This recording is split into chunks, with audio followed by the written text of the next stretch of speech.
All right, we're back, ladies and gentlemen. This is video number 2 for the landed gear tire mount. Now we're going to mount it on the right side, which does not have the license plate, even though we're going to show you the license plate. Is that right, Peter? We're going to show you the license plate to show you how to attach the polyurethane and the rubber thing. So you're looking at Mike's vehicle. Mike has a tire mount and a bicycle mount that he's going to attempt to pull off here. Actually, you're going to come in and grab it.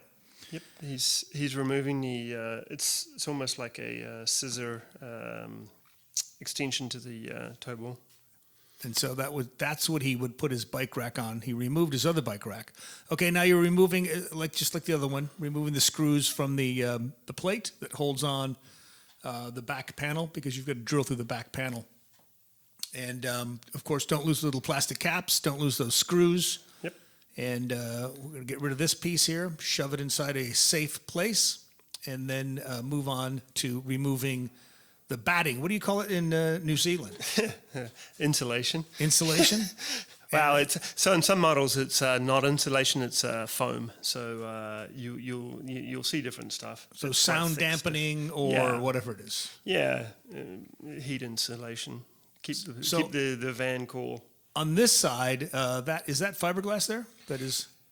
Yes, and that is the mount you see at the bottom there is for the bike rack. It comes with a Winnebago. It's a stiffener. The one you just pointed it's a stiffener, and it's not attached to the mounts. There's two mounts, one on the inside and one on the outside. You'll see those on the outside, but the mount needs to come out because it gets in the way. So once you unscrew this and you pull it, it really has no structural thing that's going to be needed for the tire mount, right? No, it's kind of. So you could go cook hot dogs on that thing if you wanted to. Just throw it on the grill and cook some hot dogs. It's not really. And this is the rack mounts. We're just removing them for clearance right now. Technically, I don't think we needed to remove them, but we just did it anyway. Just to make sure we do reinstall it just to make sure it's waterproof. Right. And that makes sure that when you're putting your template up and everything will clear, correct? Correct. This is the right side template. You'll see it cut out for the door handle, and you can orientate it. It's pretty straightforward. So to reiterate, you can see on the other side he's got a license plate frame there. That's the one we replaced the last time, which is in that other video, which you'll be able to see here on the channel. Yes. There's another video for the left side mount. This is probably the more traditional mount on the right side. By the way, I like the way your pen doesn't work here, because you had actually pre-done it, and you can't get a mark, so you're shaking it like, come on. Yep. That's what happens when you leave the cap off for 2 seconds. Now you're suggesting here that you would center punch the guide holes, because you're going to pull that thing and you're going to center punch the guide holes, or because you have excellent drilling capabilities, you're just drilling straight through. Well, the metal's quite soft and it gives, so it doesn't want to really skip out of the hole, but I also have a very good drill bit, and as you can see how I'm holding the drill, it's pretty stable. So you don't, I would suggest you use a center punch. It doesn't need to be huge center punch, like very deep, but it's just enough to hold the drill bit from skipping out of the hole. Right.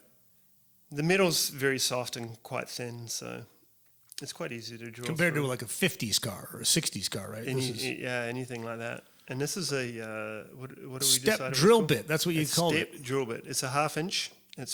This one's by Irwin, and it works quite well. So the last part of it's the 1/2 inch, and you don't go all the way, right? No, I'm stopping on the second step. Technically, it doesn't matter whether you go all the way through to 1/2 inch, which would be the whole bit, but you don't really want to drop, the head of the drill. You might scratch the paint, and I try to keep it as clean as possible. The main thing is that if you have burrs, you don't want it spinning around the drill bit and scratching the paint up too much. Right. Just in case you ever decide to fill the holes or something. I don't know why anybody would want to do that. All right, so 4 holes, that's where the bolts are going to go through. Correct. And that step drill, that's pretty genius. Is that the first time you've used one of those, or is that something? No. I know it's not your first time. Oh, look, the reverse angle. Wow, the cinematographer. Look at that. That's just happened to be Who did you hire to do the cinematography on this? That's just happened to be you. It is me, yeah. Okay, great. So then you clean those holes up. Here's the parts, by the way, that assemble around the tire mount. Yeah, you want to on that previous image, you want to remove the metal off the inside of the hole. It's not there's a bit of absorption, but you want to get the big pieces off. All right, so this is the other door. We're showing you how the lower stack works, and as you said, the bigger part of the pyramid goes at the bottom because Downwards. that's where the angle of the door goes in. It's quite logical, yes. So you look at the curve of the door and you'll see it curves inwards at the bottom, at the very bottom of the door. So Right. obviously the thicker part of the wedge is going to go towards the bottom. And this is applicable for both left and right installations. Correct, and the top is symmetrical because there's very, very little curve in it. Now, so on the inside, it's going to be the opposite. So it's going to be thick at the top and thin at the bottom. Right. And that's the stiffener that goes in? Yes, this is a new product that we've offered. It goes on top of the bolts and it just clamps. It adds a little bit of stiffness to the door. And we've skipped through to tightening up. And at this stage, it's a 17. You tighten the bottom first, right? Yes, so we've only installed the bottom. It makes it easier. We've come to that conclusion.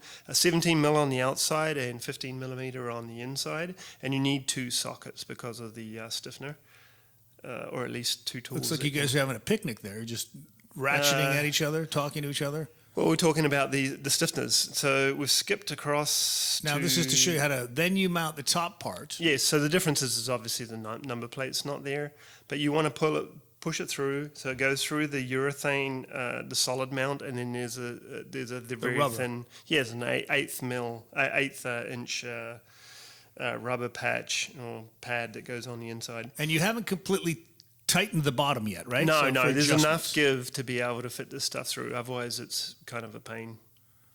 Right. So he's going to do the other side now. Yep. Of course. Now, which is the thicker part of the thing? Well, this one's Like- symmetrical. This The one top is symmetrical, 'cause the top It's, is It flat. doesn't matter which way you Okay. do. You just want to make sure that it's level. Right. So you square up those little. Yeah, correct. Those The little inside, pyramids. it's one piece, so it's automatically level, and it's. But for aesthetics, you wanna make sure it's level. The pads are pretty sticky; they'll stay in place. If you have real problems, I guess you could put like some dishwashing liquid or All something. right. There We're you back go. to the right side to show you how it looks on the right side without the plate, without the license plate holder. Yep. So this is back to the right side mount. Yeah. So the person on the inside is now attaching the. Yes, so thing. it's an open-end wrench. You'll need an open-end wrench because the frame of the door is in the way. And so usually you have the person on the outside. we show that in a second Yes, here. with the 17 tightening it up. So there you've got an open end wrench holding the nut. Correct. And you can see that there. And they're lock nuts, so they will not come apart. Okay, we've skipped across to, so everything's tight now. So we have a torque setting on the. I think it says right here. We were talking to Mark, and I asked him. He goes, "Oh no, that was just for the other thing." But I put down it was 20 foot-pounds. Yeah. And I translated it, by the way. So it's 40 foot-pound For these bolts, yes. for these bolts, and then These by are the way, steel that against is steel, yeah. look. This is just in case it's 54.2327 Newton meters, Wow. which is something that that's for Wow, you, do we need to get you digital checked, people. Do we Yeah. need to get you checked out or something? It's So look, kinda- now you're reinstalling this thing. I don't know Yeah, if you can so- tell. I'm so actually we've- running this backwards. This Yeah, is, you're this kind is- of going. So it skipped ahead a little bit, but that was the insulation going back and the panel going back on. Right. And you just have to be careful when they put those screws back in that you don't over tighten them. You want to, if you do them with electric drill, you want to do them by hand to finish, and then we mount the wheel and we tighten the bolts down to hold the wheel on. By the way, this is my favorite part. You 80 actually foot-pounds. realized that there was a car coming. You can see the car in the reflection of the Yeah, I'm the one of the guiding. Travada. You're the making RV. sure that nobody gets their cars damaged today or Yep. that day, I should And say. we thank Mike very much for letting us video his. You'll see install. Mike in a second here because he backs up and he smiles at everybody. I think I have his face perfectly between the graphics. Look at this. Look at that. Hi, Mike. Thanks for your cooperation and your help. Yep. I think he was going to go off and camp in, I think he said Panama. He was going to go to Panama Wow. to celebrate Eddie Van Halen, Isn't that who like- had that song called Panama. Van Wouldn't it Halen. take you'd like forever to get to? It probably would, but you never know. So, and there you go. We're going to usher him off. By the way, we have amazing stickers. I'll show you the stickers in a second, the Landed Gear stickers. And if you're a kid just watching this video and you want to write to us, you can go to the Landed Gear webpage, send us a self-addressed stamped envelope, and we'll send you one of these stickers so that you can put it on the back of your parents' car after they install this thing so that, when you're at a campground, you don't want to have to keep telling the person and writing it down. So you just hand them a sticker and they can find us on the web because of the sticker. That's the way that works right there. Yeah. So And hopefully in the near future we'll have many more new products. what else do you want to make? Oh, I think we're working on a stiffener for the tow bar right now because it's pretty flexible. So stay tow bar. tuned. Yeah, stay tuned. Yeah, the attachment that Winnebago uses is it's not the strongest. So we're trying to work out a way of stiffening it up so it can handle the load that people put on it. Perfect. Peter, thanks again for the wonderful demonstration here how it works and your excellent drill work. And we'll see you on the next video. Okay.